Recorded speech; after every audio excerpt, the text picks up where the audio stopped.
Thank you for your introduction. Yes, so I am a PhD student at the University of Southampton in the computer science department. I did my undergrad and master's in archaeology, so I come into this with a passion for archaeology and to find the archaeology in an automated way. So I'll first talk a bit about remote sensing, about the automation techniques that are already out there, and the approach that I take to using deep learning, and the case study of this in the New Forest, and then finally an outlook to the future of what I see can be done with this. So remote sensing has been introduced already to a great deal, so I don't have to explain too much, but generally, like, why do we do it? I guess we want to discover new sites, to protect them and to research, because the more we know, the more correlations we can make between sites and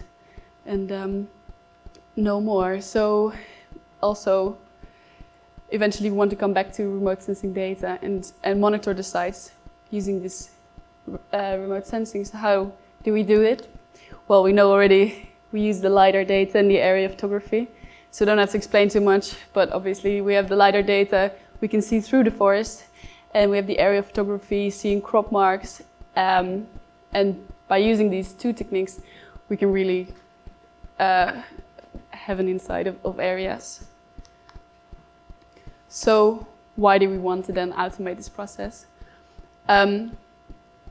With the remote sensing data interpretation in general, there are some limitations to your knowledge. How much do you already know of an area? How much have you seen before? What is actually your interest into something? Maybe you see certain features, certain archaeological sites earlier than others. And your choice of data and the visualization to enhance your data, which do you use? Like, there's an example here below of Michael Donius who showed very clearly that if you use different ways of processing the LiDAR data, you can see completely different patterns. Yeah.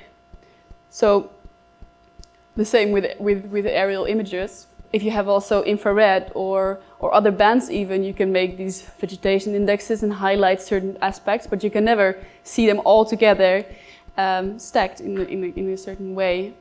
So then finally, you also want to come back to the data. So you've maybe put a lot of effort for a few years into this one area, but then a new aerial image comes up available on Google Earth and you have to come back to it again and again.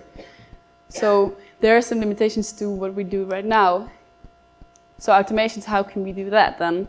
There's some techniques out there already that have been studied for, I think, 20 years in archaeology, a little bit longer. So there is like shape detection. You want to find certain circles or you want to find lines. You can enhance that by making a rule-based approach if you have something more difficult and you want to combine these techniques. Or you can make template matching where you create this sort of, like, if you want a round barrow, you can make the shape and just do it around your, match it around your data. But also to these techniques, there are some limitations because they're very costly to make. If you want to make this kind of rule-based approach, you have to really maybe work a few years to make it perfect for this one area. And then if you want to use it elsewhere, you'll probably have to optimize it again to carry it out somewhere else. And then you've optimized it to this one specific site. So if you want to then go to a completely different site, you'll have to do it over again, which makes it a very costly technique as well. So we might want to do a little bit more automation and not optimize the features, but have a machine trained to optimize these features for you, and they can learn by data. So the technique that I'm using, that has been around for long already, is machine learning. So by this technique, you have your known sites that you've gathered with lots of people already, and you can train a network in machine learning that will learn the features, so that a barrow is composed of a circle that maybe has a certain texture, that may be certain certain features there. And then finally you validate this data you validate the network or the technique you've created on unseen data and get your accuracy there. But I said this technique has been around for long, but it has some limitations. Had some limitations there that you need a lot of labeled data, and also if you have archaeological data, it's probably too unambiguous because it's been used on like handwritten digit recognition and these kind of things, and these are relatively simple tasks for machine if we think about it, but archaeology is really difficult to find already for ourselves. So how do we see these patterns evolve there? So before 2012, it wasn't really used in archaeology so much, or there wasn't even so much research into this. But what happens in computer science is the deep learning breakthrough, as you might see it. So in 2012, a paper was presented that improved the ImageNet accuracy with 10%, and the ImageNet is a really big data set which people use to classify images in there. And what they used for that is neural networks, and neural networks have been around since the 1960s, and the theory was there, but it was never really successful enough. But then in 2012, the depth mostly of these networks was increased, and there was increasing computer power to actually compensate for this. To make it possible. So this was the breakthrough in computer science then in 2012, and then later on, other fields started to pick up on this, and made it possible to train these networks on also really small data sets. Use also image segments. So in archaeology, we don't have archaeology that always fits into perfect squares. We have field systems that can reach much further. So also it's possible to train on multiple remote sensing images. So you can use all of these things in an automated sense. So this, for my PhD, I thought, oh, I have to research more into this, because it seems like now it's the time that we can use this really in archaeology as well, to a good accuracy. So how does it actually work, this deep learning? So what it does is it learns these features, as I said before, but it learns in a mammal kind of way. So it, like we learn actually as a young child. We when we develop our vision, we also first start to see lines and edges and color blobs. So this kind of network in the first layers, this is like a type of network that we then use. So it consists of many layers. In the first layers, it starts to learn things like lines, this I said. Then as it trains more, deeper into the network, it starts to then find also parts of, this is like a face recognition example. So it starts to learn eyebrows and eyes and these kind of things. Then it starts to make more actual classifications further on to find the final classification of the image that it maybe is trying to find. Sorry, it is not completely clear, but it's how you... All right, so let's move on to a case study of where I've been trying to apply these techniques to. So I'm working here with the New Forest data set of the elevation data that has been used for the grade LiDAR studies here. So I have like a 0.5 meter resolution and the 1 meter resolution of the data set, and then I use and also the aerial imageries, because I work with the Ordnance Survey. They have a really wealthy image data set of like every 5 years they take new aerial images with red, green, and blue bands, but also with near-infrared bands. So together I can use this data to train different networks. And so in the New Forest, what I can use is how far my data reaches. So I'm using 260 bearers for the smallest LiDAR data set, and then like up to 431 bearers of the other LiDAR data set to train. And what I found out is that, well, I said before, when you use machine learning, you have both your training data set and your test or validation data set. So how this then works in archaeology, how I have made it seem like with this 1 meter elevation data, I have all this area I've used for training the model, and then I use this other area for validating the model. So none of the validation data has been seen by the network as it's trained.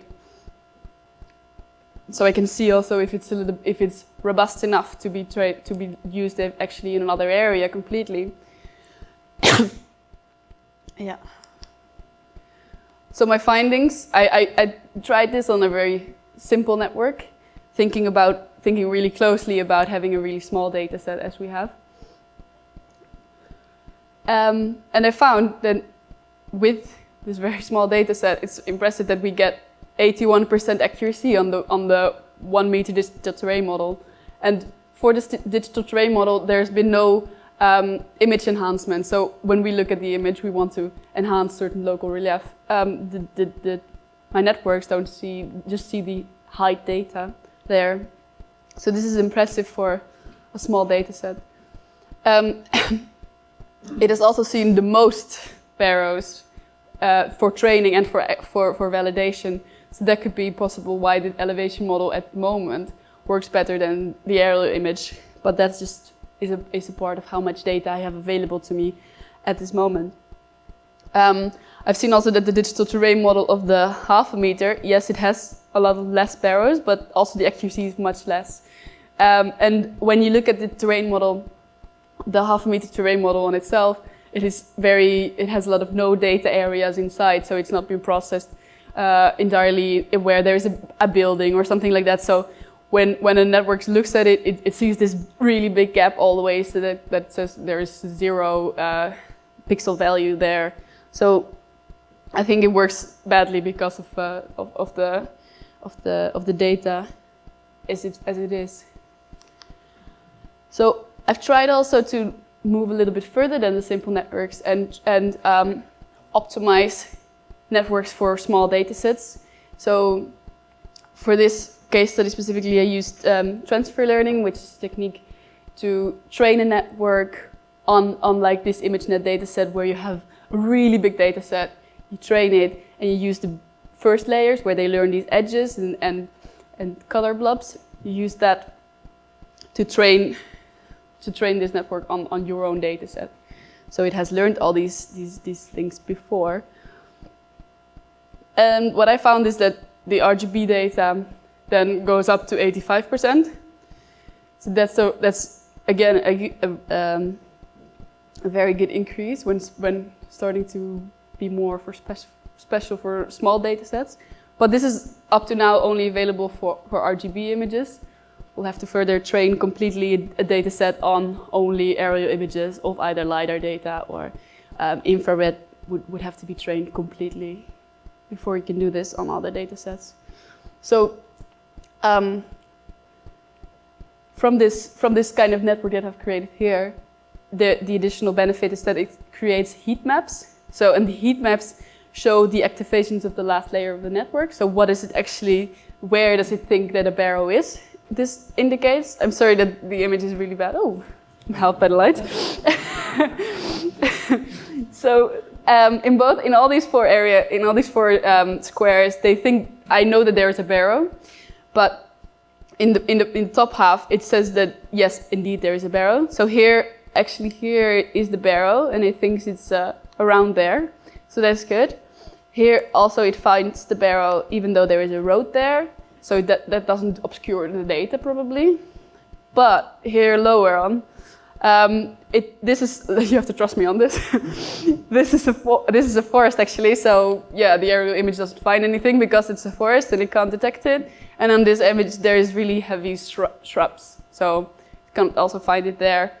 And also I think an additional benefit or a visual thing I see here is that there is like the same pattern in both these images. So it has like this pink around and this negative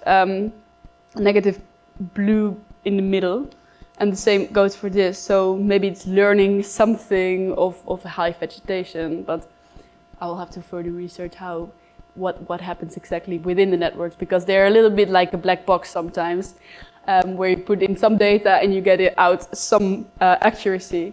But there are ways to look into the network and see what it exactly learns. So this is one part of it, but this doesn't yet tell us everything about what the network learns and how it goes.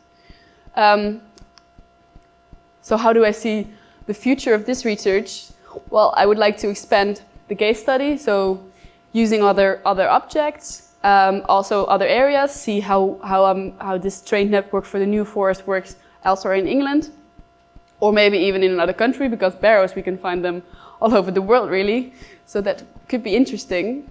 Also, I would rather like to combine these two bands, so having the elevation data with the aerial imagery. How do we merge these better into networks? And how do we want to use it in archaeology? Thinking more about that, how do we see future case studies use automation? And I have some ideas on that already. So basically, what we see now is that you really need to be an expert to do the aerial imagery interpretation.